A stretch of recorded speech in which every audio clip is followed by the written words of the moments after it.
Uh, Good morning, all. Let me welcome us to this special webinar hosted by the Obafemi Awolowo University, Ile-Ife.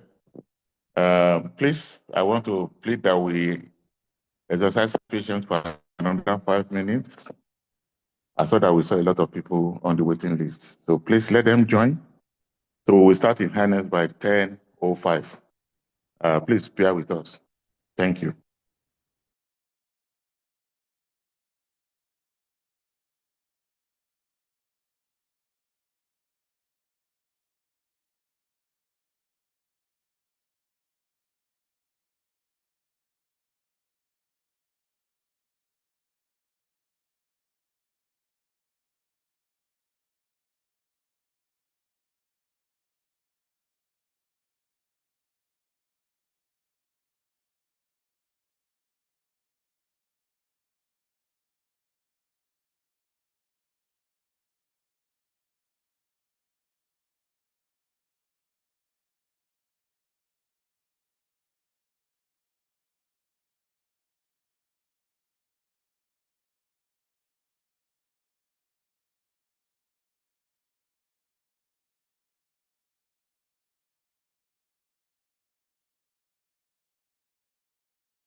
Okay.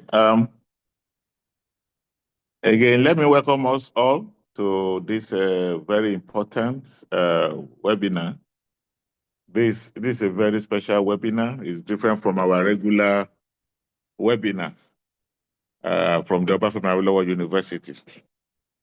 We are privileged to have with us a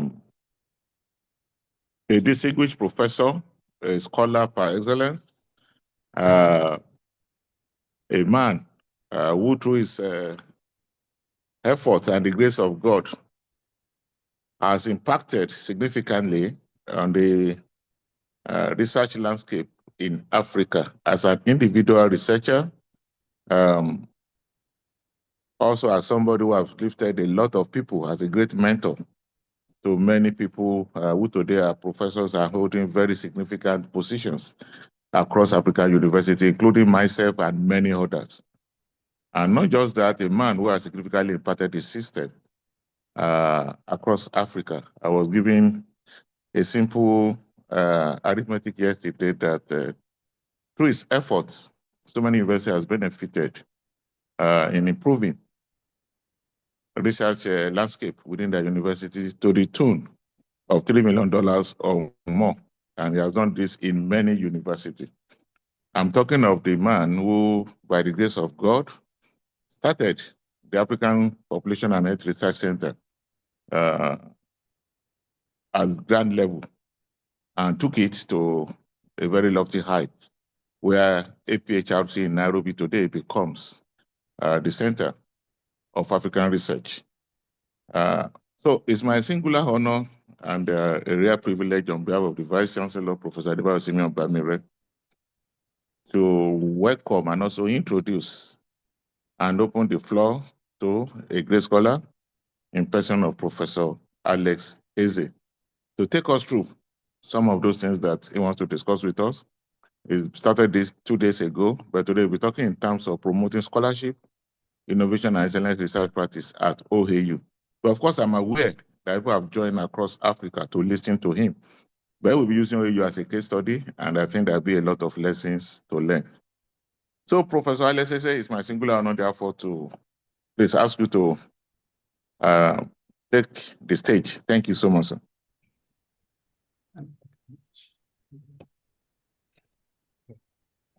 Thank you so much, Professor Kinyemi, and thank you again, and the Obafemi Awolowo University for having me and for this opportunity to share some thoughts and ideas on a range of issues that you proposed.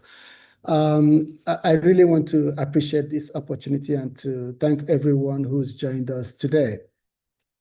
I'm assuming this is specifically focused on OAU, how to promote scholarship, innovation, and excellent research practice.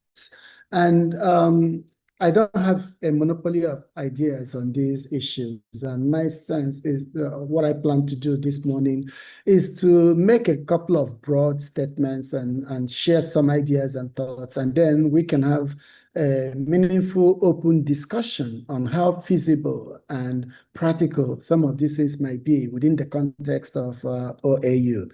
And so I would ask maybe more open conversation and discussions around these issues. Yesterday, we had a session on strengthening scholarship and grantsmanship.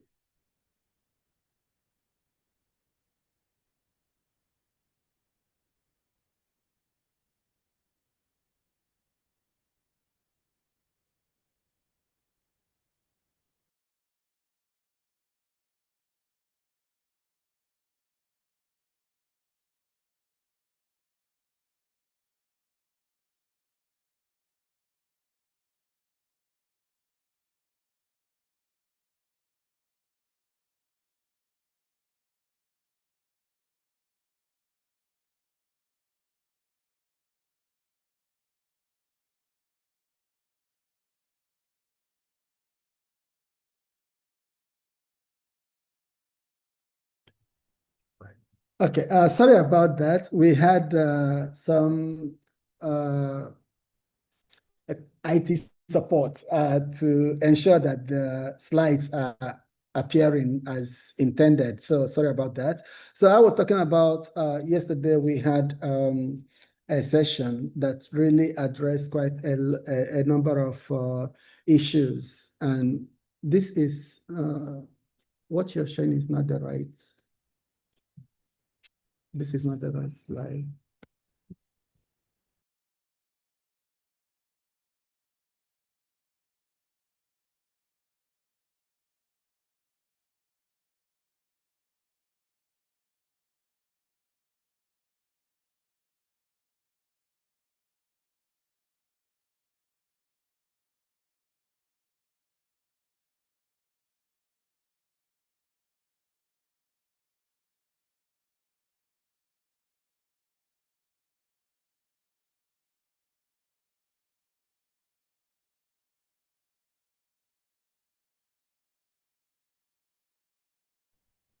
Okay, I think now we can start. And again, I'm sorry about the break in transmission. I trust everyone can hear me okay, and I can take it off from here now. Thanks, and thank you Tove, for the support here. So I was talking about our session yesterday where we looked at strengthening scholarship and grantsmanship for postgraduate training.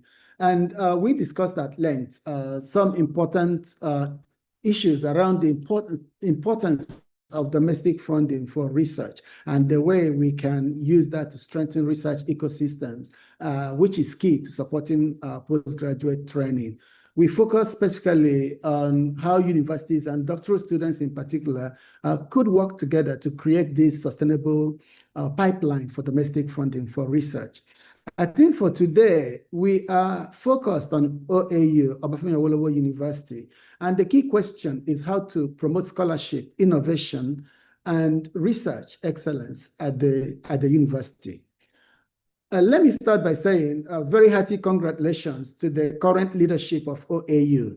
I think it goes without saying from the conversations I've had over the last 2.5 days and the discussions that we've had, I can say that the leadership is already doing a lot to promote excellence in research and scholarship at the university. So hearty congratulations to the leadership of the university for this. It's also important to find creative ways to systematize a lot of the innovations and institutionalize them so that you're able to bring this excellence in research across the universities by creating and finding innovative ways to make them normative within the university.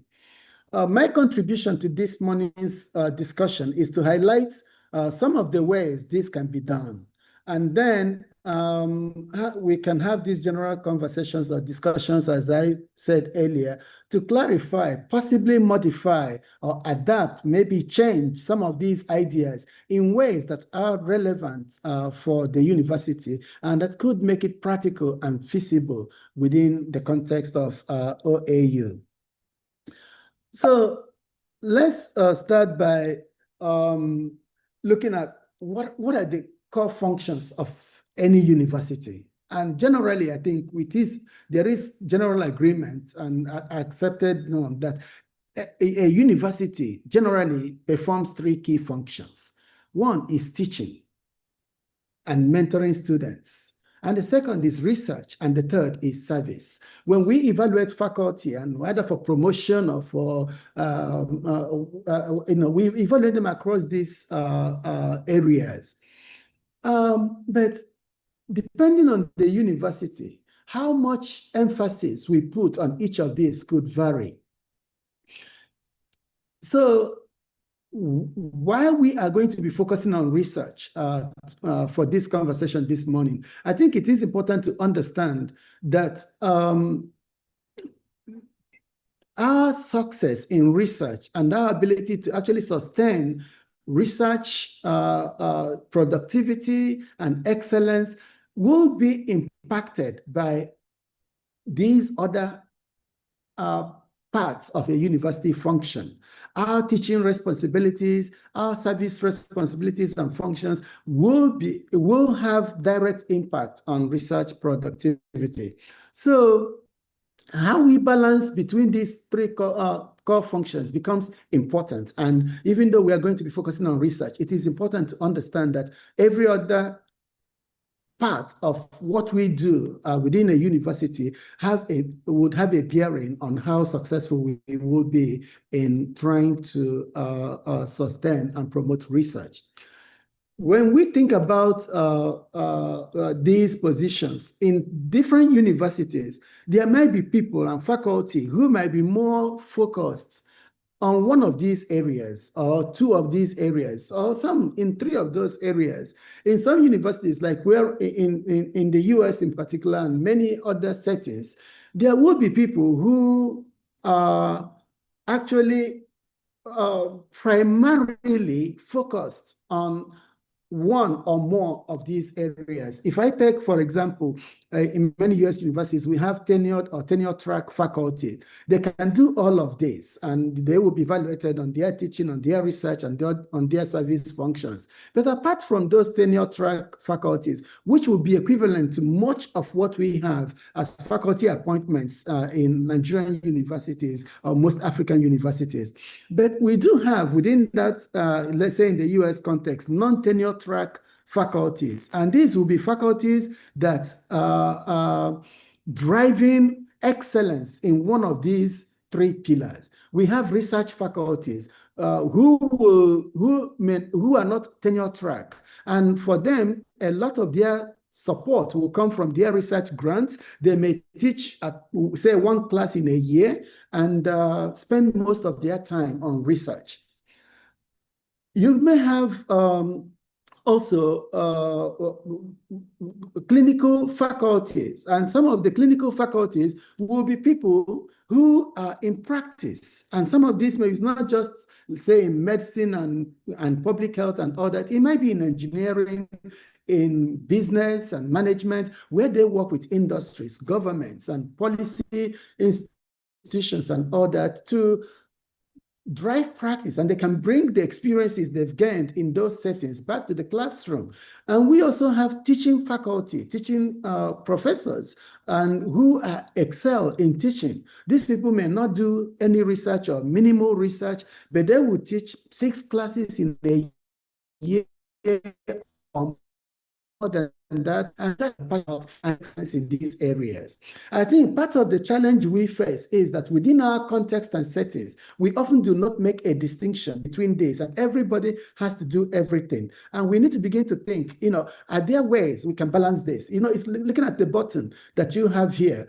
Yes, it is ideal to have all the 3 holes in the button be equal and all that, but in reality, they may be of different shapes, different sizes, and depending on how we structure that, then that will affect how much we do with research. So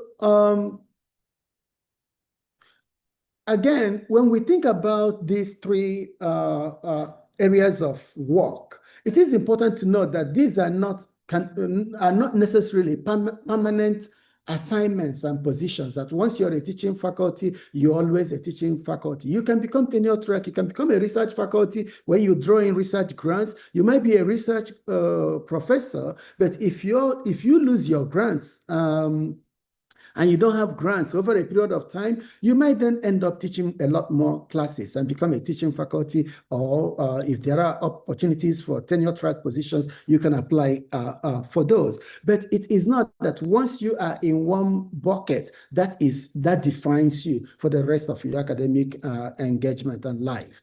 When we try to force all academics to fit into a single jacket, where everybody has to do everything exactly the same way, then we can lose a lot of efficiency and effectiveness in what we do.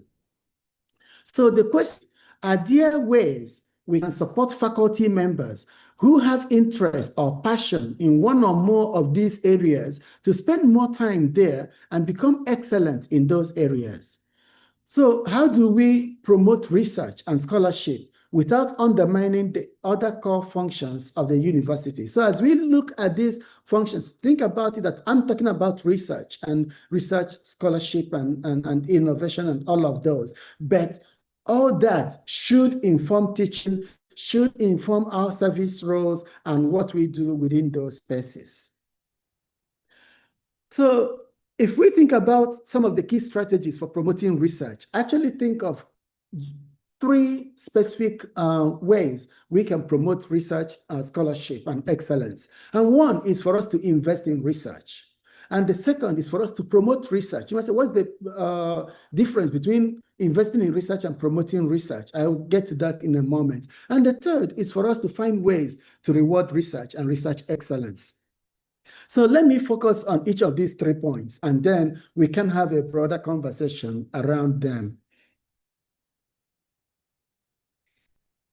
In our meeting yesterday, John Japong, who is the Executive Secretary of African Research Universities Alliance, ARUA, made a point that when he was the VC, I think at the University of Medical Sciences in Ghana, he devoted about 5% of the internally generated revenue to supporting research within the university. This is something that every single university can actually do. It doesn't matter whether it's 1% or 10% or 20%. It might be tuition money, it might be indirect cost recoveries, it might be whatever income that is generated by the university. A portion of it can be devoted to research. If you did that, then the question would be, how do you actually invest that money? Because how you invest it matters a great deal. In some instances where universities have those monies, what they do, some universities might do, is to spread it across as many faculty as possible. You give somebody 20,000 naira to go for a conference, or 50,000 naira, and you call it research support. What can you actually do with 20 or 50,000 naira? Absolutely nothing. It can't even afford support you to go for one conference. Others might find strategic ways to invest that money in ways that build and catalyze research within that university. And here are some of the things I consider as key basic strategies that you can consider when you want to invest your the funds and resources that you want to devote to research. One is you can actually do internal calls. If you have defined, and this is something every single vice chancellor can try to do within the space of your tenure, 5 years or so, define that I want our university to be known for excellence in research in X. It doesn't matter what that X is. It could be agriculture, it could be health sciences, it could be engineering, it could be whatever. But you define that over this next 3 years, we want to be able to build a thriving research group or system on this issue. And you can use part of that, your internally generated fund that you've devoted to research, to make calls in that area. And when you make those internal calls, you can request that those calls be multidisciplinary, where people from different faculties can come together to bid for it. And you can fund 1 or 2 of those systems. And when you do that, then what it does is begin to seed those areas you actually prioritize, you define as niche areas where this university can excel and where it can become a dominant force in. The other thing you can do with that is to provide seed grants. What are seed grants? These seed grants are generally very small grants that you can make available to faculty, particularly junior faculty, and who have great, bright ideas, but somehow they need preliminary data in order to make a case for the study and for the research they want to implement. And if you make a call for those seed grants, it might be 50,000 naira a year, 100,000, 200,000 naira, whatever amount it is. But what you are looking at is the potential of those ideas to generate external funding for and grants. And then you can select and fund, whether it's 10 of them across different faculty, even if only 2 or 3 of them end up succeeding and generating external funds, they provide returns that are much larger than whatever you have invested and put into those ones. So these are ways you can actually apply those initial resources that you can devote to research. You can look at resourcing, supporting research facilities and infrastructure that will support research across the university. It might be in different forms, and we can talk about different ways that this can be done to support research. And in doing this, one of the things that will really be great is to find ways to support younger and early career researchers, because these people have decades ahead of them to contribute to the research excellence of the university. And when you support them to cross that and get the confidence to begin to write proposals and compete for grants, you build them up, and then they can become a very strong force going forward. So you might be selective in who you support with those types of grants and investments in research. But this is one way one can think about investing in research, is thinking about what you have and the resources that are available to the university. Is there a portion of it that can be devoted to supporting research, and how do you manage that and use that to catalyze future research opportunities and engagements across the university? So the second thing I talked about and I mentioned is promoting research. It was really heartwarming to go to your website, the OAU website, and look at the news. If you go there, maybe 70%, 80% of the news items there are about excellence in research. You're talking about the new grant that you have to safeguard vaccine supply initiative. You're looking at Professor Akamu, who was appointed to NAFDAC board and research fair for 2026, Research Excellence Awards, and it's just showcasing research and what OAU is doing.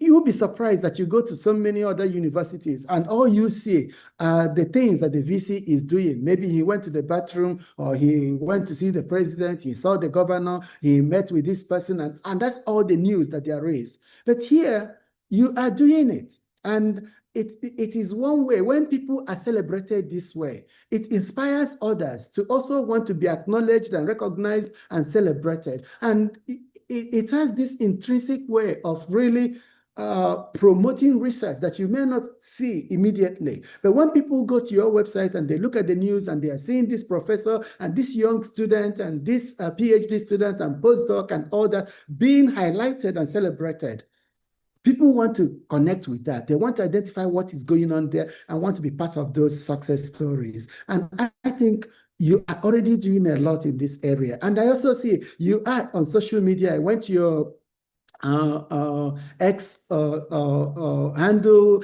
and it's the same story all around. So going beyond the website and using social media and other things to promote the excellence that's already being achieved by faculty members, by junior researchers, and all of that are ways that you can inspire people to believe that whatever they are doing is valued by the university, is paying attention to it, is recognizing that, and they are excited to be part of those success stories. You can deliberately pay attention to highlighting achievements of junior and female scholars. In many ways, I mean, I think 6 months ago, I was reading something on the Stephen Brenner Institute in South Africa about a young lady, Tumaini, who got all these marvelous awards globally and in different places. And this is being celebrated. And everybody that read it, you can see almost tens of dozens of comments and feedbacks and congratulations. And those who didn't know the Institute will get to know the Institute because of this. Of course, you're a professor. That's what we expect of you. But when you see a junior person who is just finishing up their PhD or is a master's student but is doing groundbreaking work and you're highlighting it, it shows that there is a system that is nurturing these young scholars to excellence, and people celebrate that a lot more. So paying attention to some of those is also very important. And the VC is always the chief promoter of research excellence through, there are many different ways you can do that. You know, creating summaries of all the key publications and achievements and grants, and every opportunity he has to talk to anybody is talking about all of those. Then all of a sudden, it begins to create a vibe. People begin to hear and see and read about these things, and that's how you make it normative that doing research pays off in many different ways. We can invest in research, we can promote research and all of those, but sincerely, what makes or breaks research excellence within a university is whether we reward research or we don't. Rewarding research is one of the most effective ways we can actually promote research and research excellence within universities. And what does it mean to reward research? I think there are many different perspectives and experiences across universities within and outside in Africa, outside of Africa, on how this is done or can be done. Let me point to a couple of these that you could consider within the context of OAU, what's possible. First is cost buyout. You know, we are used to thinking about top-up salaries, and many funders don't want to pay top-up. If you're getting 100% of your salary, why should it be topped up?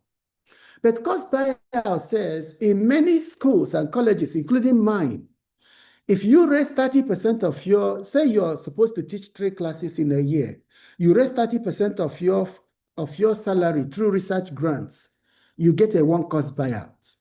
You increase that percentage to 45%, you get a two-cost buyout. It doesn't matter how, even if you cover 80% of your salary through research grants, you will still teach one class. But you can be a faculty member and you can go for 5, 10 years teaching only one class a year because you're able to raise up to 45% of your salary through grants. The difference with that here is that, the first time I shared this at a VC's meeting, I think it's under the Carter, it was the VC of Wits University that said, look, if I presented this idea to our university, it is the academic staff union that will shoot it down. Their argument will be, we want everybody to teach the same number of courses. We don't want to have research professors and teaching professors. I said, but you already have it. Why is it that somebody who brings in $1 million a year to the university gets to teach the same number of courses as somebody who brings $0 a year to the university? It's simply not right. It's simply not fair. And the thing is this, if there are no incentives and ways to reward research, then people would look for other ways to manage this. And so one of the most effective ways is to reduce the cost load that people are teaching when they are spending time in research. And if you can develop a policy around that, then that actually encourages faculty to be able to seek those grants and to bring them into the university and to work on them and to deliver the results that you're expecting. But if they have to work on top of a full teaching load, they still have to do 30, 40, 50, 60% on research. I mean, they will collapse because there's not that 6 hours in the day to be able to do all of that. The second thing you might think about in terms of rewarding research is ensuring compensation for time invested in research. What does this mean and how do you do it? How you do it could differ in different places, but there is need for a certain policy around how this can be done. I think I shared the example of Malawi here to give us an insight into what can be done. Malawi, this will be maybe in the early 2000s to the late 2000s, they had a policy that, if you bring in a research grant, you can write your time into it. It might be 30% on this grant, 40% on that grant, 20% on that grant. Every single money that is against your name, even if that means your time is now 300% on that grant, you get all that money. And so some people would then focus on doing the grants and they bring in the money and they do all that and they collect all that money and it could run into hundreds of thousands of dollars each year. But it has a very huge drawback.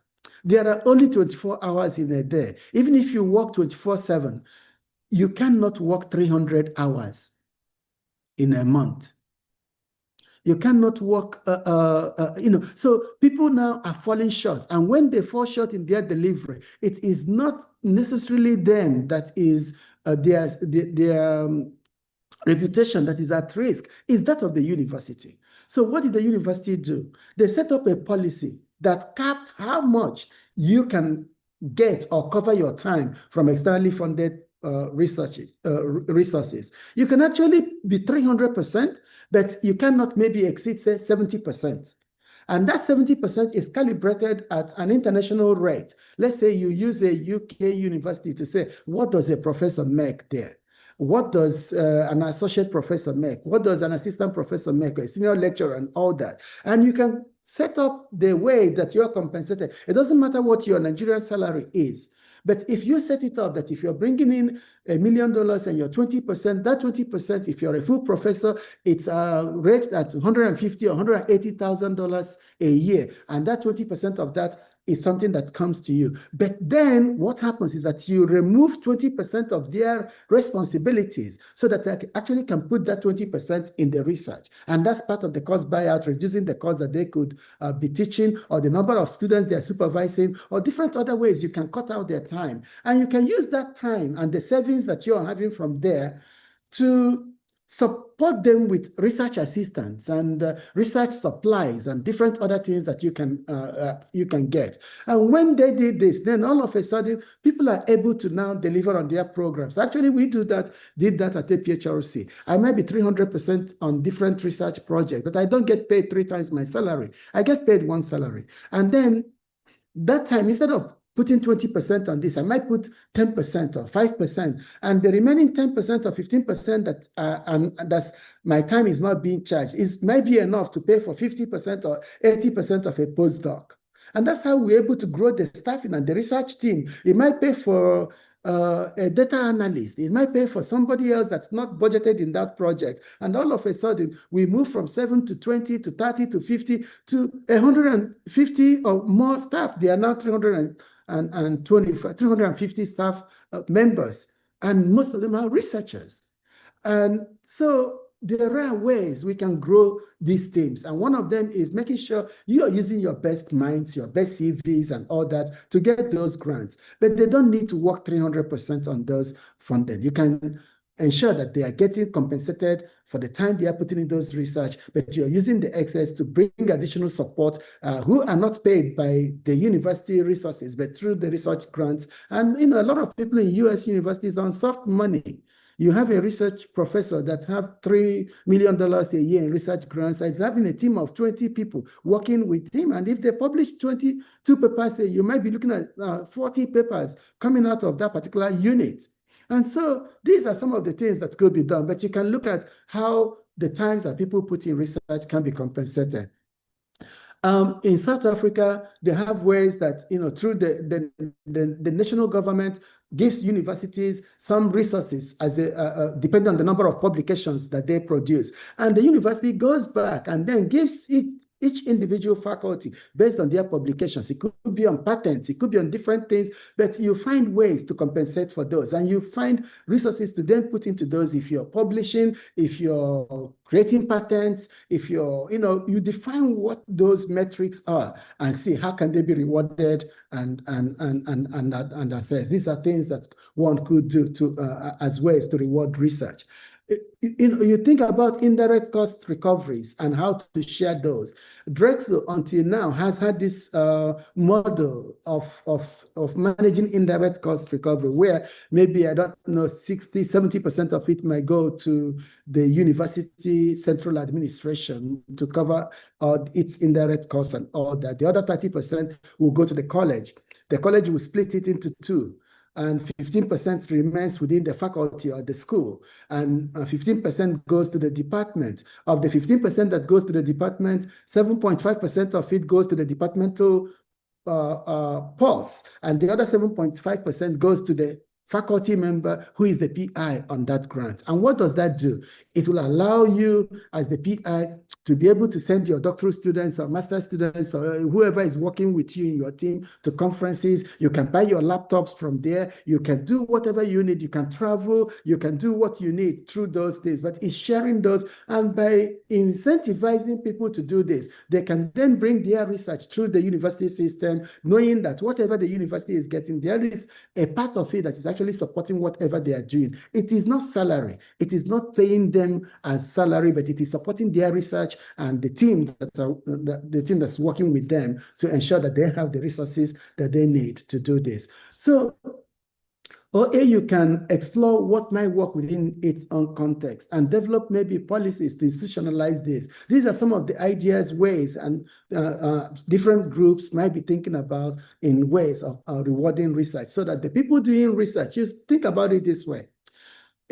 Several years ago, I don't know how common it is now, people do a lot of moonlighting. You might be at OAU, but you're teaching at 3 other universities, and people are running around teaching classes just to make money. If you're a researcher and you don't want to do that, how do you get extra compensation for the research you're doing and for the grants that you're attracting?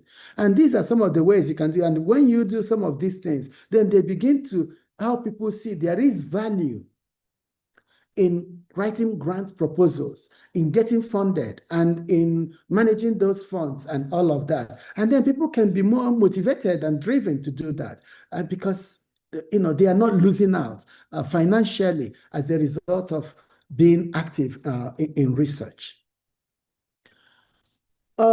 there might be other considerations that you could think about. And and some of this may include thinking about having some technical support for faculty members and researchers within the university in proposal development. Some of these might be around sampling and maybe doing technical and substantive reviews. I can't overemphasize the importance of this. Just think for a moment that there is a call and there are 3 proposals from OAU that's been submitted to that call, but they were written by 3 different faculty members who did not even talk to each other and who have submitted these proposals to this same funding call. And you have a panel that's reviewing this call. And every one of them that read those 3 proposals thought that they were trash. What you have effectively done is undermine the effectiveness of the university to be able to be competitive in the next call. Because when people get that mindset and bias that anything that comes from here is not worth reading, they don't read those with the same intensity and carefulness as they will read another proposal from another place that they felt is doing good work.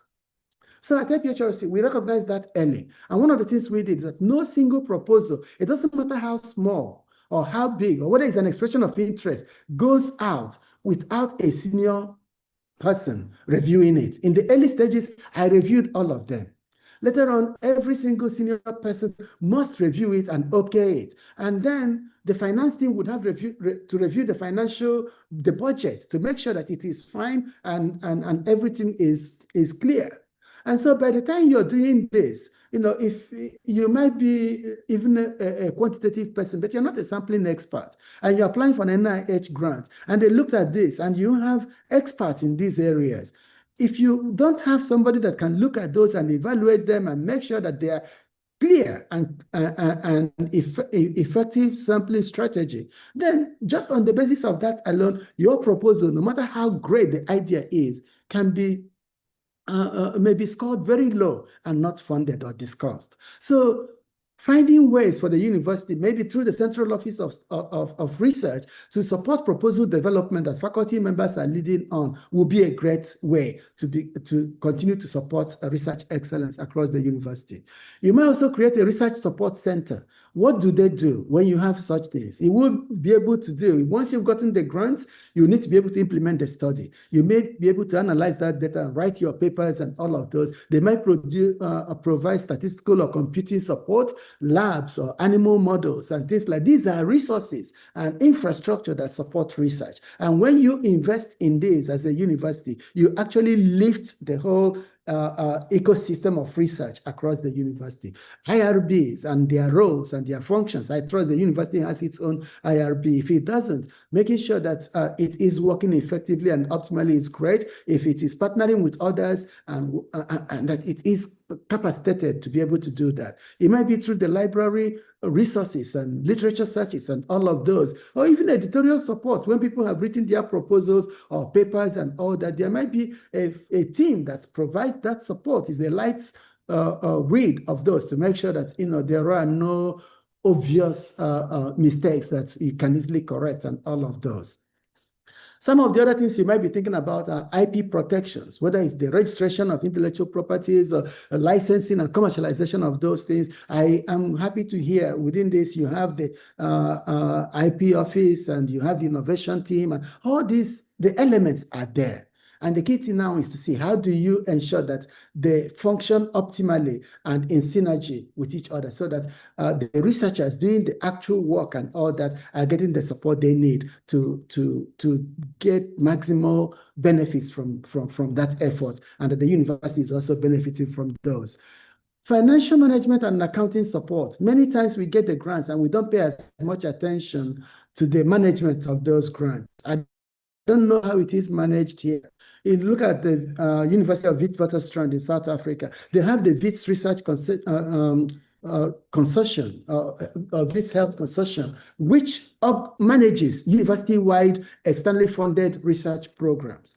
And they might take 2% of the overhead but they manage everything and do the reporting and the accounting to the donors and all that. At a point, it is, WITS is one of the largest externally funded universities in Africa.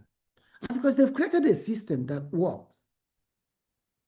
And that system, through the Wits Health Consortium, manages all these grants. It runs into maybe, I don't know, tens and hundreds of millions of dollars, and they will manage them effectively and report on them. And these are things that one could do, because when there are issues of financial impropriety, it's not just the researcher that suffers and all that, it is the university. And when the institution suffers around that, then everything that you've managed to support and to build over the years, it becomes very difficult to sustain and to build on those. So integrity matters a great deal, but you need to create that platform that ensures that it is maintained and there is oversight, fiduciary oversight around those. Again, it is important for the university to explore and consider whether policies might be needed around some of these things in order to institutionalize them and then build on those to ensure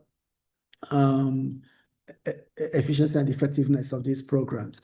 Finally, in some of my concluding thoughts is really to think that some of the things I'm trying to highlight and emphasize this morning is the fact that you can't think about defining niche areas where you really want to be known as the expert and the thought leader on, and invest whatever limited internally generated resources you have to promote research in those areas. And when you do that, I think you begin to build a collection of experts and expertise within that area. And all of a sudden, if people want to do work in that area, they are the ones coming to you. And you don't necessarily have to change the money. That money will come to you because you are recognized as an expert within that space. You can promote internal collaboration through some of those initiatives and multidisciplinary research. These are really important because many of the issues we deal with are complex and require different perspectives. And when you bring different perspectives to a solution, new ideas emerge. There's this on the neuroscience of screwing up, where if you are in a lab and all of you are biologists, you only look at things from a biological perspective. You bring somebody else who might be a physicist or a sociologist or whatever. All of a sudden, they are asking questions you've not even considered and thought about. And that's how ideas generate and grow and become dominant, because you're having different perspectives to look at these things, and you have a more rounded insight into the issues you're looking at. You need to design the right incentives to reward research productivity. It could be financial, it could be work assignments, balancing research, teaching, administrative responsibilities, and all of those, and finding what works for the university. There is need to continue to promote and celebrate research excellence. I think the more we do that and celebrate people, the more we inspire them to do more, and the more we draw other people into that mode of implementing excellent research. The Central Office of Research is really doing a lot of great work. And they can be supported to do a lot more in supporting the various phases and stages of research, from the proposal development through implementation, and they can do it across the university. And I think this is a huge resource. And I understand it's a huge investment. It's taken a lot of effort of the senior leadership to be able to create this. It is on track, and I think it needs to be sustained and continued. Again, if policies are needed to institutionalize some of these ideas and things like that, then you can develop those policies and then ensure that beyond the current term of the leadership who are driving these innovations, that these become part and parcel of what OAU is doing and how it is facilitating research excellence within the university. Thank you. Wow. I don't know how to thank you, sir. This is excellent, and I just keep writing notes. Thank you so much, sir. Well, we have some of our leadership of the university in attendance, and I will just call them in this order that they make remarks.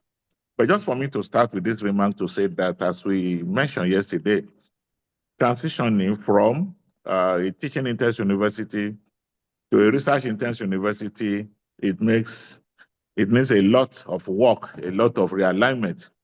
And sincerely, I sincerely want to thank you, sir, for showing us this circle and the holes. For me, I think if there's one thing that was really striking in this, is to say that university must define, how they manage these three holes.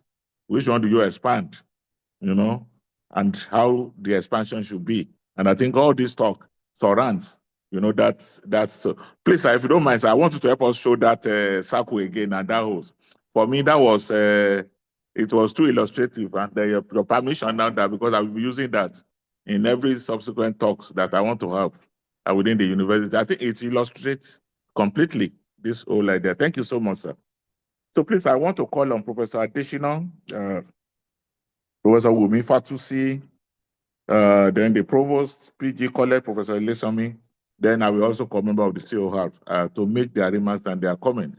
And because I think there should be a lot that we should be able to discuss on this. So, Professor Adesina, please, if you can meet, please let's hear you. Then Professor Wumi Fatusi.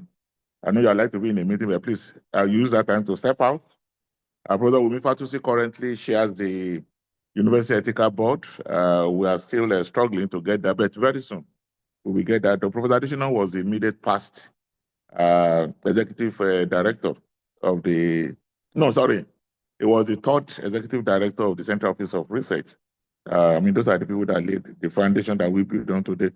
So, Professor Adesina, you have the floor. Then Professor Wumi Fatusi, then the Provost, Professor Ilesami, because as we learned, the whole issue is built on early career, and Professor Ilesami happens to be the father of all the early career people that we have in the university. So in that order, please, let's hear you.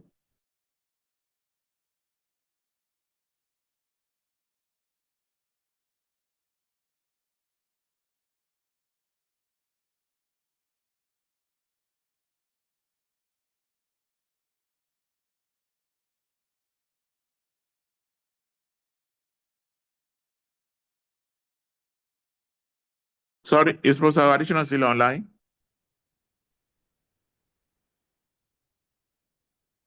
Okay, then Professor Fatusi, please, you have the floor. Good morning, DVC RIT. Good evening. Good morning. Good morning, DVC RIG. Good morning, our distinguished speaker. And I want to acknowledge the presence of everyone on the platform. I also want to say a big thank you for this illuminating and thought-provoking lecture that I have listened to this morning. I didn't know there was any lecture yesterday, but I received the link for today's meeting. And as the DVC rightly said, I'm partially at another meeting, but I told myself I'll give this meeting a priority. And I have not regretted giving this meeting the priority that it deserves. Once again, sir, I sincerely thank you. As the DVC said, I currently chair the university's Research Ethics Committee. And from what you have said, the university's Research Ethics Committee has a significant role to play if this is to materialize. We are still struggling, trying to get our footprints, because we transited from the College of Health Sciences Research Ethics Committee to the university's Research Ethics Committee. So there's still a number of things to sort out. But in terms of what we are doing, research committee, I want to say we have been able to make some landmark strides. We are able to handle our research protocol. Of course, we still need to sensitize our people on the need for approval before any study is started, which we are gradually winning the battle, if I may use that word. For example, this morning we were able to share out the proposals submitted for the month of August. And suffice to say that this month alone, we received almost 80 proposals, which is a significant improvement over what has been happening, what the number that we have been receiving. Of course, It means that we have more work to do, but we are glad that our people are gradually coming to terms with the fact that they need an ethical approval before studies are started. And so before they commence their studies. So by and large, we are ready to work with the university's organs to ensure that we become compliant as far as ethics approval and ethical conduct of researches. Our ethical conduct of research is concerned. We are ready to do everything that is possible to ensure that proposals are reviewed as at and when due. Yes, there are proposals that you review and people come back later. You know, some nitty problems like that, but those are common things when it comes to review. But we just want to say that thank you very much, sir, for this. We look forward to working with the university community. We look forward to working with the university management, and we hope that OAU can sincerely transit from a teaching-driven university to a research-driven university. So once again, thank you very much, sir. And I want to hand over to the DVC. Thank you, sir. Thank you so much, ma. Professor Alex said that you don't start to think. You are correct. So Professor Wumi Fatusi is who you think she is. I don't know. You want me to put another word? It's the same Fatusi, your friend Fatusi. Yeah. This one is Wumi Fatusi and a different person. Until you say you hand over to me, so I have the floor. Okay, you have the floor. DVC, over to you. Because Alex is used to Segun Fatusi, so this is Wumi Fatusi. Thank you. Okay. So we have the provost, Professor Ilisomi. Provost, God will strengthen you. A lot is lying on your head. Okay, sir, you have the floor, sir. Thank you, DVC RID, Research, Innovation and Development, Professor Akoni Akinyemi. Thank you very much for the great work you are doing. And except for a few minutes of hitches of network, I have followed very attentively the excellent presentation by Professor Alex Eze. I was with him yesterday when we had the session at the Faculty of Science. It was a hybrid session. Powerful it was. And again, it's been a very enlightening session, particularly what the DVC Research, Innovation and Development has pointed out, the three core functions of the university. So I want to appreciate Professor Alex Eze profoundly, and I also want to greet everyone, all of our senior colleagues who are on the platform, and every other research stakeholder in the system, the director of the COR, Professor Odu, and every other person. I want to appreciate you all. All that we've been sharing in the last 3 days, the postgraduate college will definitely take them on board, along with the innovations we are already bringing into the system. And in fact, this very revolutionary insight into the relationship between teaching, research, and service is one area that I think the university management, will be able to look more closely into. Yes, it's interesting to say we will move from teaching driven to research driven, but I think the Professor Alex Eze's, the insight he has given this morning should cause us to look deeper into this idea, because he's talking more about the synergy in all of the three, and he's emphasizing the need for different academic staff to actually be able to pinpoint and emphasize their areas of strength. And we can see it already. It's unconsciously, invisibly, this is in the setting. There are people who devote a lot more of their time and attention to research, and others who devote a lot more of their time to teaching. But if there's a structure in place that will help individuals as they're coming up from the earlier career to be able to define their areas of strength, I think just like Professor Alex said, the efficiency and the effectiveness within the system will not be lost so that people will be able to operate, you know, like the round, the square box in a square hole rather than otherwise. So I want to appreciate Professor Alex, you know, extensively, and I made a lot of notes here also, even though I know we're going to receive the slides, you know, the PowerPoint presentation. But I mean, there are some things that may not be on the PowerPoint that one has noted here, and not only to note them, but to be able to put them into action. So once again, thank you very, very much. Thank you. Thank you, DVC, for the opportunity to contribute. Thank you. Thank you, sir. Thank you, sir. We will take comments, but please, I want to go to my bosses in COR. I think I will start from Professor Grace Ogunlusi, then Professor Oluwaranti, then Professor Odu in that order. Then please, if you have comments, questions, please just raise up your hand. Then we will take it. But we want our questions to be focused on exactly what we've learned. Okay, so Professor Grace Ogunlusi, over to you. Okay, thank you very much, my DVC. I want to say a very big thank you to Professor Alex.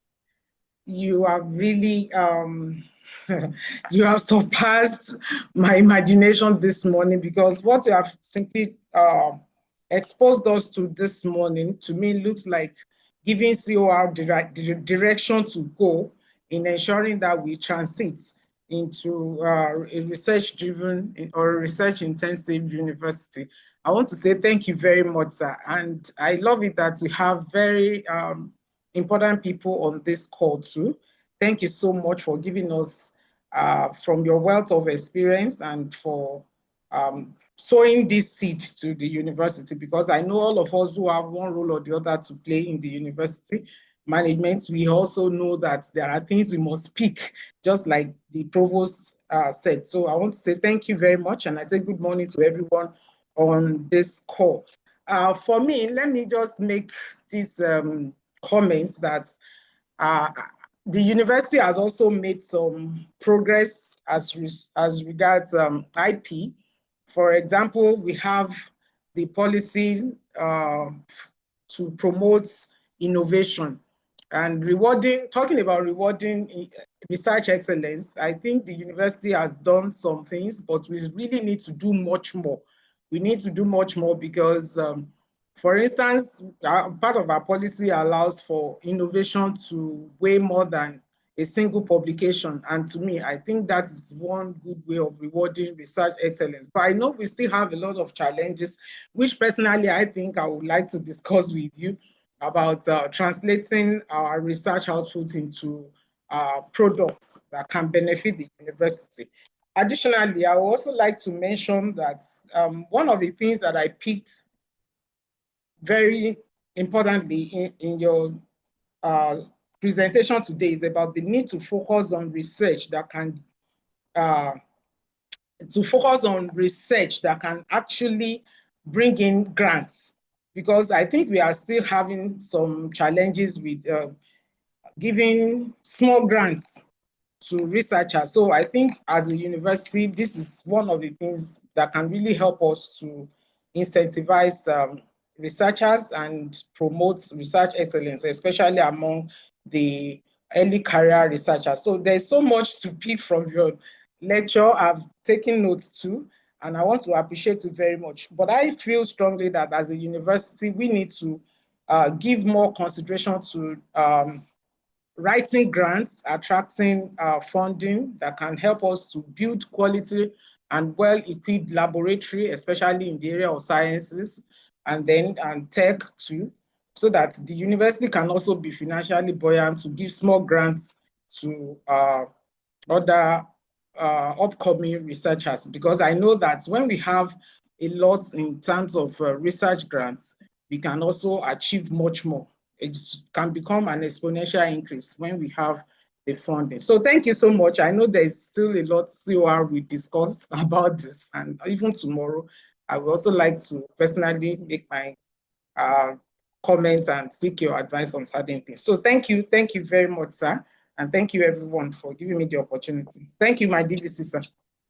Thank you, Professor Ogunlusi. We'll be having the whole of tomorrow with Professor Alex. At COR, yeah. So, I mean, let's keep all of our COR-related issues till we meet him. Thank you so much, Professor Ogunlusi, and thanks for all you do for the university. Professor Oluwaranti is the Director of Linkages and Partnership. We are adding to it now development very soon. Professor Oluwaranti, you have the floor, sir. Thank you very much, my Deputy Vice Chancellor. I want to sincerely appreciate Professor Alex. It's been a very refreshing and very interesting presentation. I also appreciate other senior colleagues in the university. Professor Elisami has been with us since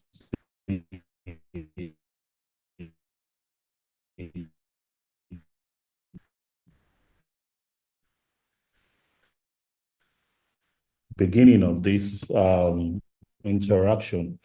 Thank you. Take on what has been presented today, type of some of the things that we are doing at COR. And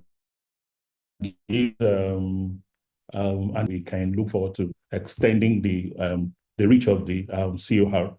The only side maybe we'll have discussion upon is we have, when you are talking about people focusing more on research than teaching, we have units in this university that are primarily established as a research unit to carry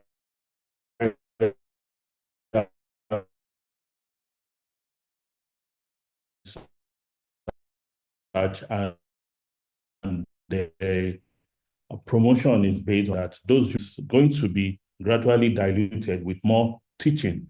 So where do we strike a balance? I don't want to start mentioning units, but there are units that I know. IFED, I don't want to mention IFED and ISP that already have undergraduate program now. So where do we balance, or how do we balance the focus on full research and transiting to research and teaching? The policy dichotomy in that space, we need to further discuss it. But your broad presentation has shown us that as a research-based institution, I mean, trying to find a balance, like the illustration, research, service, and teaching, we need to understand that what is our role? I think that's something that the university will need to discuss. What primarily is our role? What do we want to transit into? And how do we want to create the balance? Because in the last few years, we have increased the student population significantly. And that has added to the burden of teaching for a lot of the staff. And the number of teaching hours and the volume of students has also increased significantly.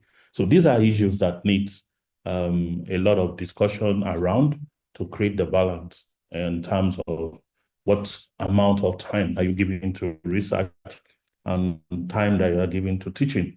So the discussion goes on, and I think you have also helped us to extend that discussion further. Thank you very much, sir. And I yield back to my Oga, the DVC, sir. Thank you so much, Professor Oluwaranti. Well, as you mentioned, we will continue this conversation with Professor Alex tomorrow morning. I think we have enough time. And also, we've also invited researchers from the university. Please, there's a link to what we put on the social media that you can register if you want to have, but we don't really want to promote individual coming to see him. If you have like a group or a cluster that there are issues you want to discuss with him, he will be available tomorrow morning at COR in his office. So you can link up with his PA for now, Mr. Toby Shadari.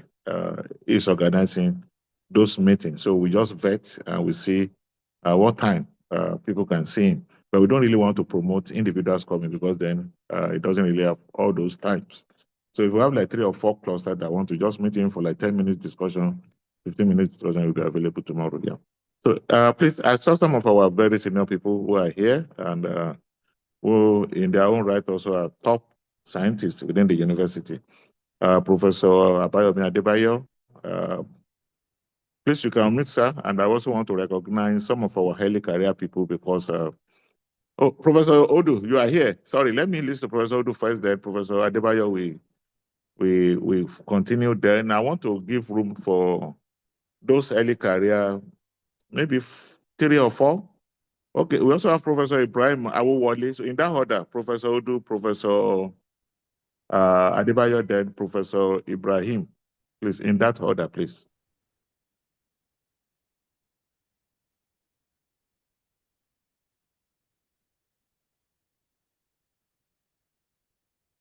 Professor Odu, please.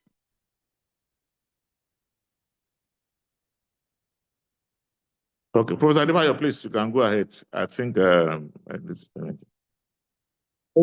for me, I think I just need to appreciate the effort of the various units of research, innovation, development on all these great empowerment processes that is coming up. I believe this will have a great impact on our ranking as things begin to go on. And given the very robust structure of a lot of people who are in research within the university. So for me, I think this is the right direction to continue to go so that we can build potentials to defend the vision of the university and position the university rightly. I want to thank the speaker and all those who have contributed. It's my prayer that the strength to continue this will be more in the university. Thank you very much. Thank you so much, Professor Adebayo. Professor Ibrahim. Professor Ibrahim is a gynecologist and is one of those bright minds. Currently bringing a lot of innovation and grants to the university. So, Professor Ibrahim, 1 minute, please. Thank you very much, Deputy Vice Chancellor, sir. I want to really appreciate the speaker. It was a very fantastic session that I really appreciate.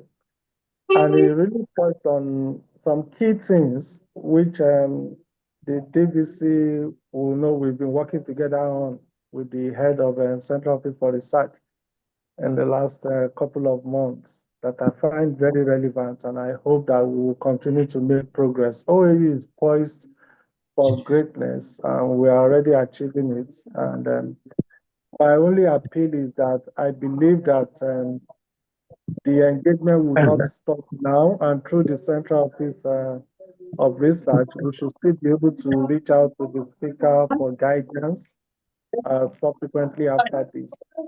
I particularly appreciate the issue of balancing research time and lecturing activities because I think this is one area that we also need to look inward and see how we can start to implement that. Overall, I have had a very illuminating experience today, and I thank the university, Central Office for Research, and the speaker for this enriching experience. Thank you, sir. Thank you so much, sir. Yes. So, Professor Odu, I think you are back. Professor Odu is the director of University Research Office, and many of these initiatives comes from his office. And as we are all aware, he runs a regular workshop for the university. So, Professor Odu, please, you have the floor.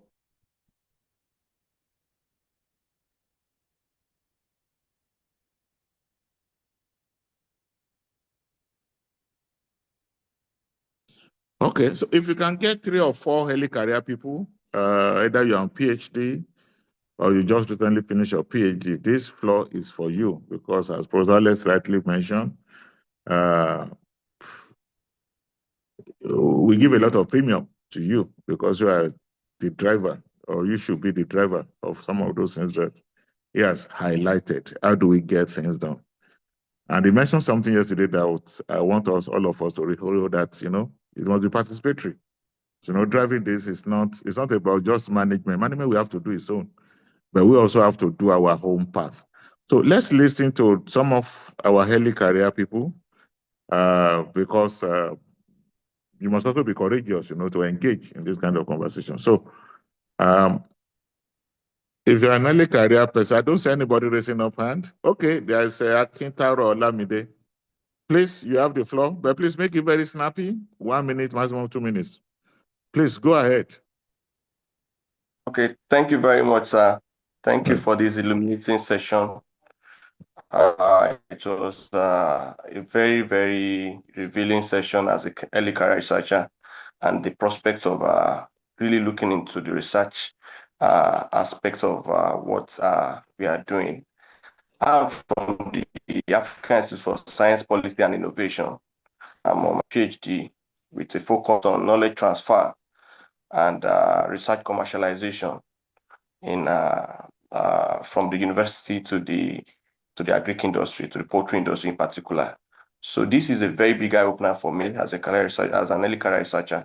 And I believe that building on this knowledge and contacts, and particularly with senior mentors in the university community, we are so glad to have this kind of training and would love to be a part of this consistently, possibly form a research cluster within our group here and begin to leverage on the lessons that have been learned from here. Thank you very much, sir. Very grateful, sir. Thank you. Yes.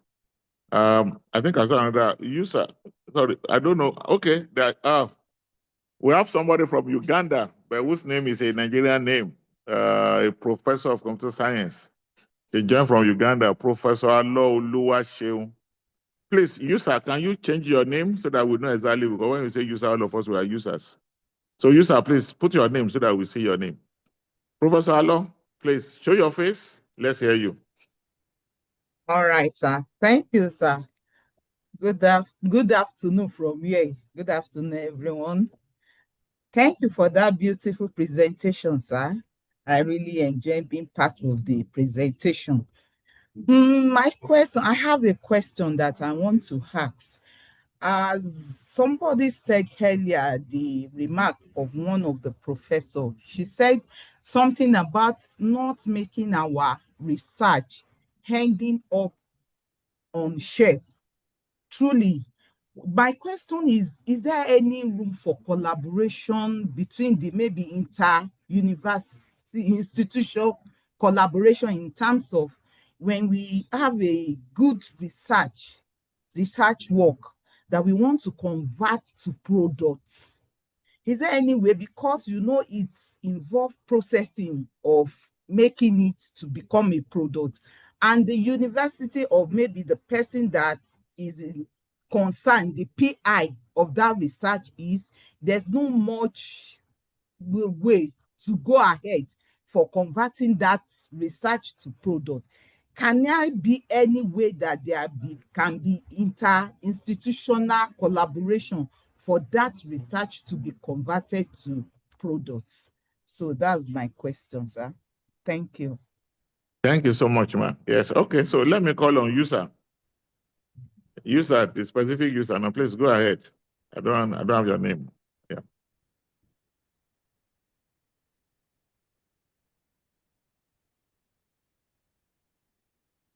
Sorry, user with your hands up. Please go ahead. 1 minute, please.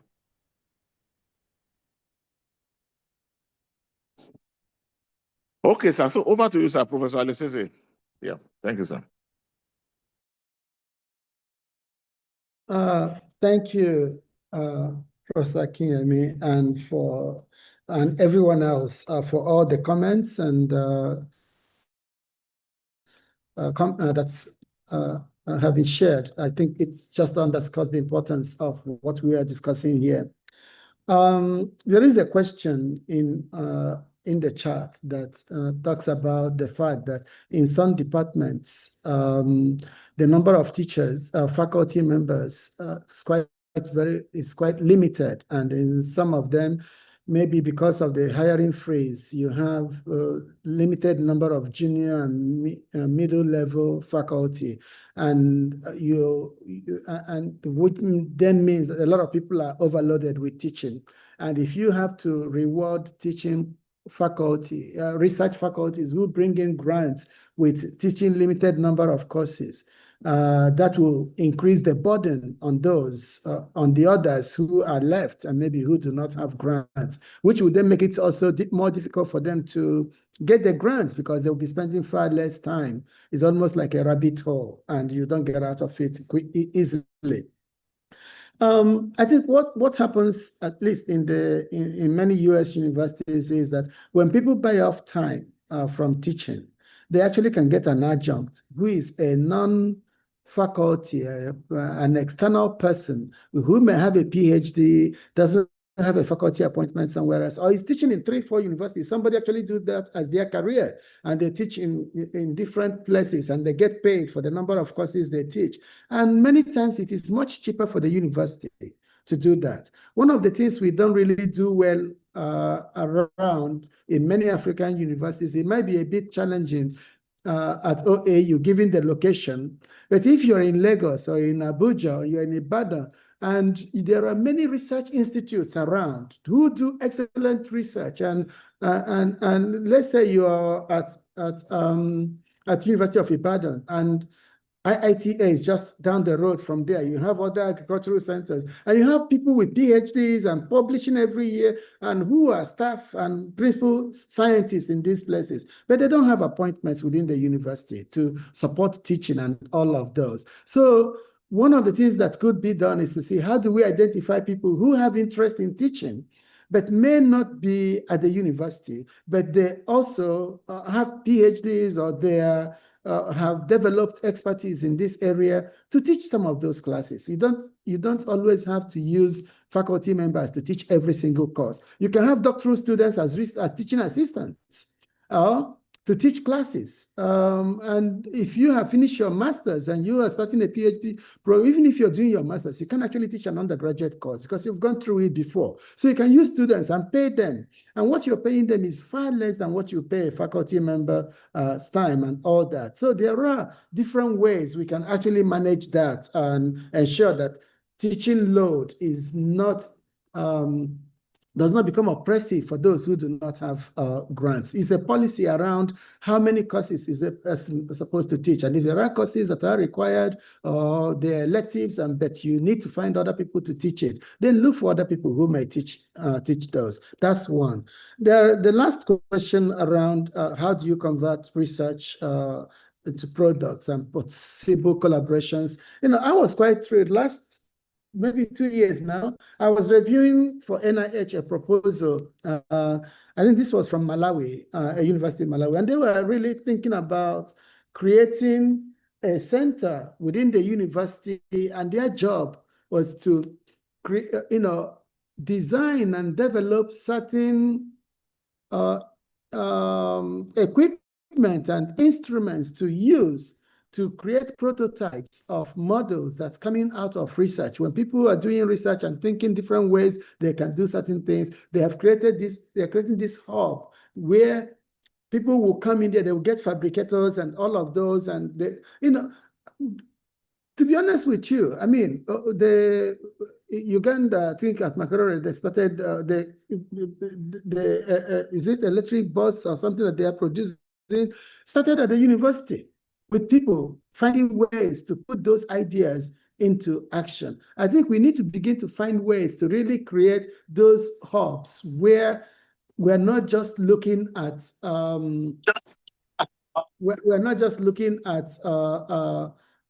finished products and importing them, but being able to create those basic raw materials to get into industrial base and production systems and all that. And it is, even if they are not the best, and we continue to do that, innovation is, you are starting something, you are building on it and improving it. You look at some of the top car manufacturers in Eastern Europe today. 10 years ago, they were making fun of some of their cars, that if you close the door, it will fall off. Today, they are the top shippers. I think 40% of the cars in Europe is coming from, I have to forget, it's not Latvia, but one of the Eastern European countries that nobody wanted cars from there. You look at that with even cars from South Korea before.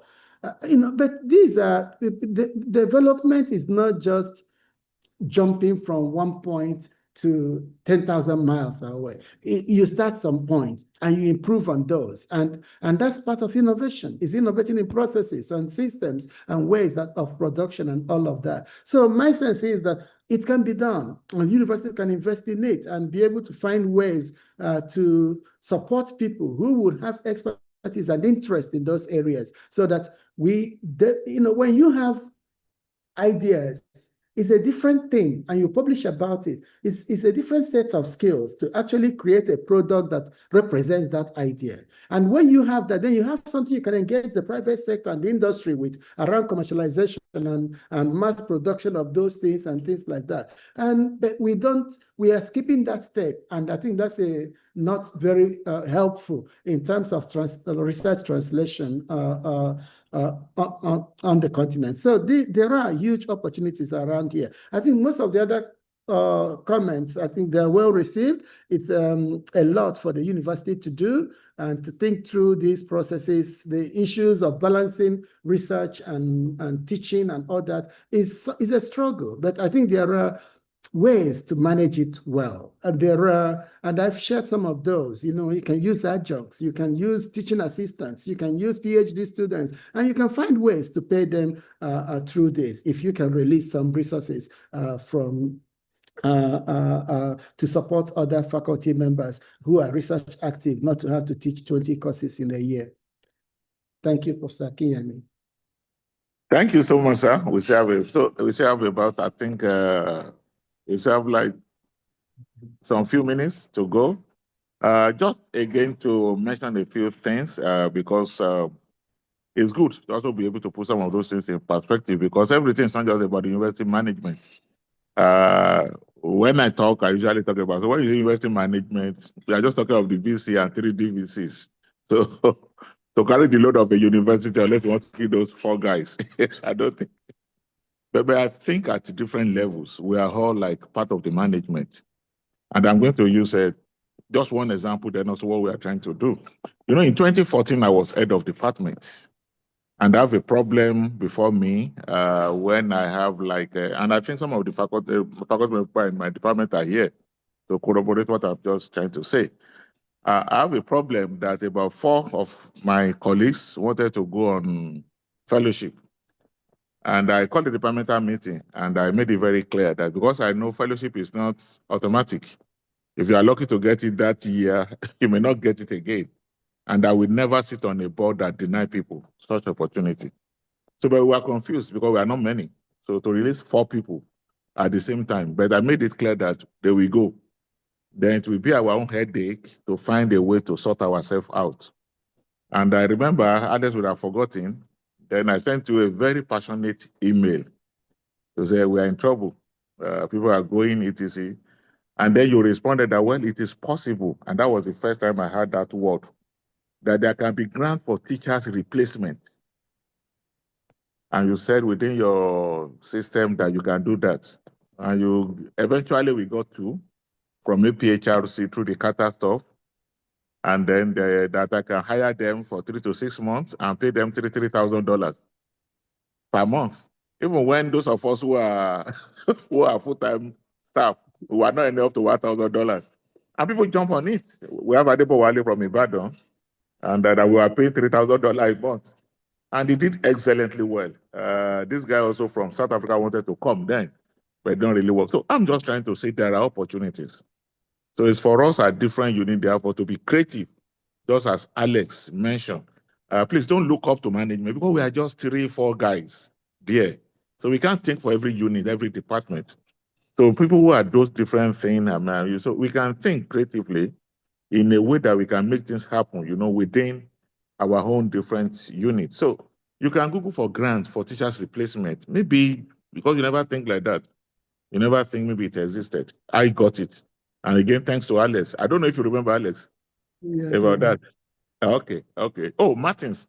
Martins was the other guy from South Africa. When he saw the money, $3,000, he was willing to come and teach, So there are innovative ways of thinking, It doesn't really, until we got it finally, I didn't even inform the Vice Chancellor. But when we got it, I have to inform the Vice Chancellor. The other thing we're also trying to do as a university is to look into this idea of having what we call adjunct professors, a pro bono kind of professors. I thought by now we would have appointed like almost 100 people, including Alex himself. But the university processes is a bit challenging because we do not understand our concepts. And people have engaged me in a very, some people were even, use some kind of words that I try to say, you know what, it's just good for us to understand. And I'm happy that we have a lot of very senior people on this platform. And we can be the gospeller, to let people know. We are not looking for people who are looking for a job, but we are looking for people who are already established, who have been through this, people like Alex, who is not looking for your one dime to be paid, but who is willing, to teach on a program. And you have people like that, it adds value, not just to the students, even for us who are professors to see other way, cross-fertilization of ideas. So again, because I'm going to still be pushing that idea to say we need adjunct professors and the idea all over the world. When I sent the letter to some people, I got letters from outstanding professors from Harvard, from MIT, who are willing to be on that. But our colleagues do not understand that concept, that we need to grow. Transitioning means that we need other ways of thinking. Not necessarily that we need to continue to belabor people, but it's also an opportunity for us to have the best minds in the world to teach. And now, there's a lot of virtual training that we can do. So for me, those are just the kind of comment I have. And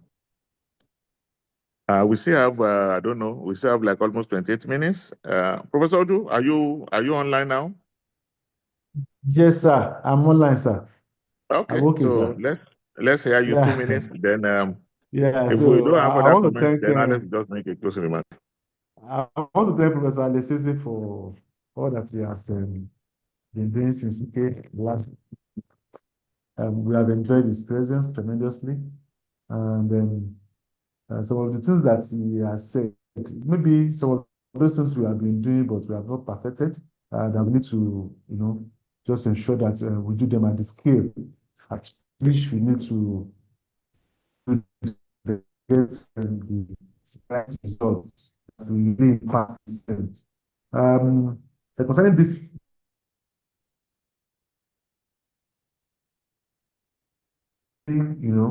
take those lessons and then move on with them and ensure that we do them right. We need to do those things right. That is it.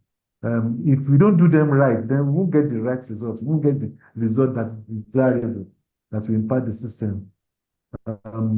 Just like what you said concerning teaching those who take jobs and then take part-time jobs elsewhere. I happen to be from IIT. I was a scientist with IIT, and I know that up to now there are still some people, because University of Ibadan, UI is very, very opportune. Those people who work there and who have opportunities to go to IIT and do some part-time jobs or pick up some what is it called? They call it it's not a full-time job. It's a part-time job that we just earn stipend, they earn allowances since they have a permanent appointment with University of Ibadan. And they enjoy the place. They do very good research. And because they work hand in hand with those people there, they collaborate, they supervise students. So, and I know that yes, also we have people who are doing it with IT. I also do it principally, and then we co-supervise the students together and do good research, which we can definitely publish and then get good outlook outside. So it's something that is all these things that I've said, they are possible. There are things that some people are doing, not just open to so many people. So it's something that we look at.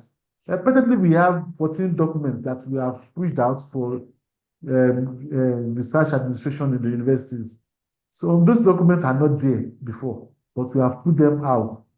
We have copied them. We have getting them, and they are on the university website, available for researchers to access and then make good use of them, so they don't run foul of the system. All these things that you present this morning, they are very, very good apps. So I want to thank you for this presentation. Thank you, sir. Thank you so much, Professor Odu. Yes, thank you. Over to you, sir. DVC. Thank you, sir.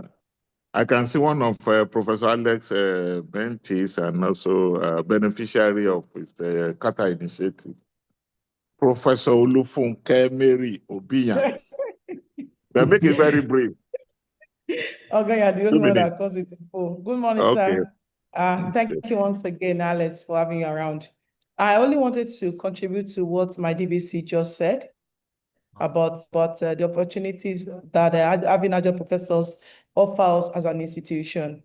I remember as a Kata fellow, then one of the things that Alex used to say that we are paying you so you don't go and take up some jobs outside.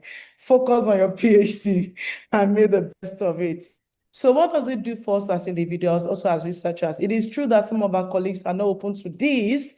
It's not that they're taking your job. It actually gives you the opportunity to international networks and collaborations. You know, they hold appointments in places where you couldn't access. They serve as the bridge. Many institutions, NIH, Wellcome Trust, they want a cross-border collaboration. And so that just gives you a golden platform to enjoy such opportunities. Importantly also for mentorship and capacity building for early career researchers. And so many of us, like I say, you don't give what you don't have, right? You can't give what you don't have. So some of these professors outside that are willing to come over, and I'm really happy that my DVC is saying it. So I think it's time that we actually start that. We have many of our colleagues that are on the jack back in, that I really wanted to come back. They don't want money, but they want to have the opportunity to give back to the community. It is a good one because some of the new coming researchers, new lecturers have the opportunity to learn. They are trained, they are exposed to international research standards, publishing strategies, and other career pathways. I only wanted to say that. And also lastly, for institutional diplomacy, OAU is becoming a global institution, not just global, it also increases our ranking on the global thing, ranking thing. So just wanted to drop that. And then again, thank you for having me around. And thank you, DVC, sir, for putting this together. Over. Thank you so much. So again, I want to plead that for particularly those of us senior people who are here, please, let's talk to our deans. They should help us get names of individuals who can then become these adjunct professors. So that also when that proposal comes to them again, it will fly. We have to withdraw it because we sense some challenge, because if it failed, then I'll be in trouble. So I have to withdraw it. We have great names. We have the names of Alex, Professor Kale Feyisheton, who are already enlisted to be appointed. They don't need one there from the university. They are to add value to us. So please, let's talk to our deans. Let's get more names. And hopefully, I think through this process, we can push it. And hopefully, before the end of this year, we can get those things done. They are willing. I mean, Alex is on holiday, and you see, cutting his holiday off to be with us for 4 days. And what he has presented in these 4 days, if I have it in 1 year, I will say I'll be fulfilled, making this high-level presentation. So, but please, let's find a way beyond this presentation to engage our teams, engage our HODs. Let's get some names, not people who are looking for a job, but people who are already established in the business, who have big names, to add value to our system, who are willing to serve as mentors, who are willing to teach, who are willing to give this kind of high-level lectures.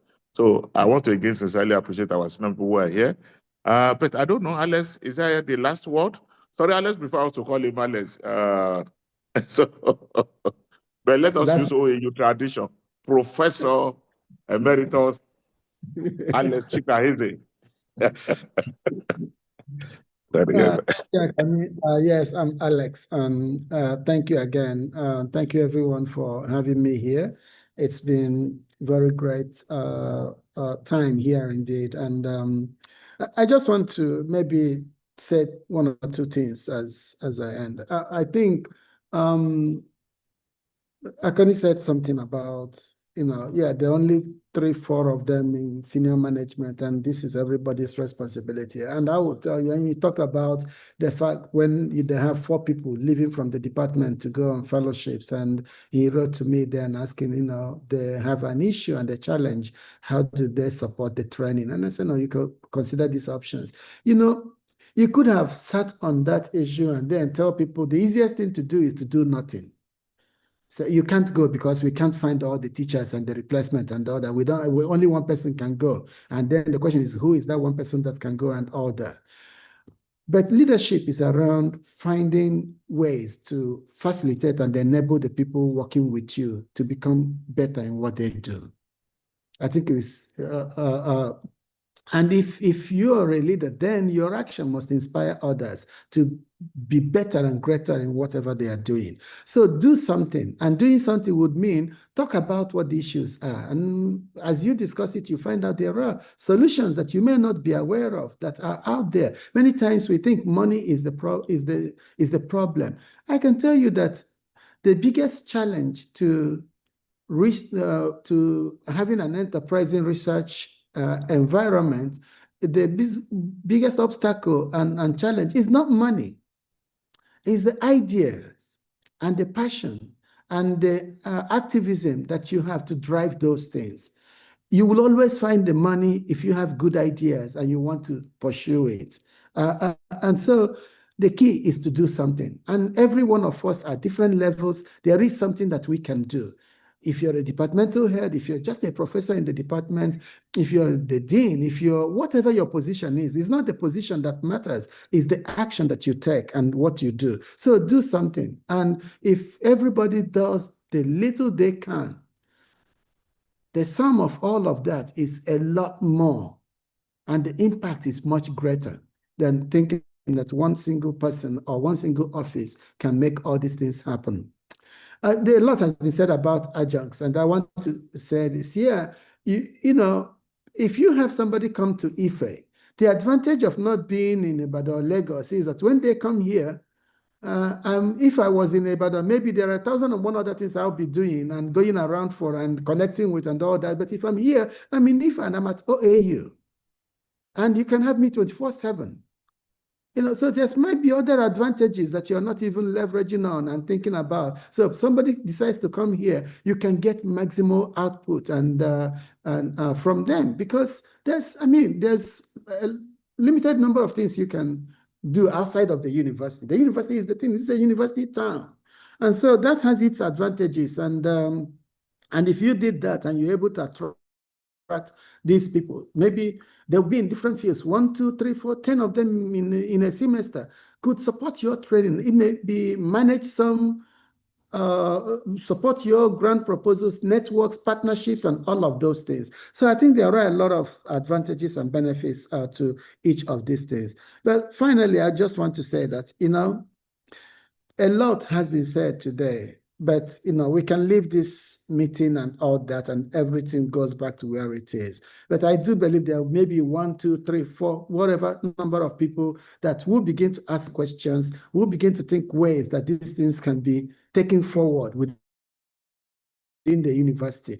And if those people can come together, whether you're 2 or 3 or 4 or 5, I can tell you that the output of what you're able to do by pushing for these things to happen would be enormous.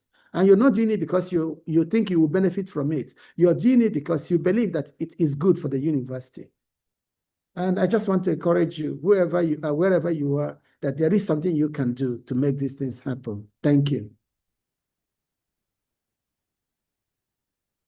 Wow, wow, wow. I don't know how we want to appreciate Alex, but let's see how you send your emoji.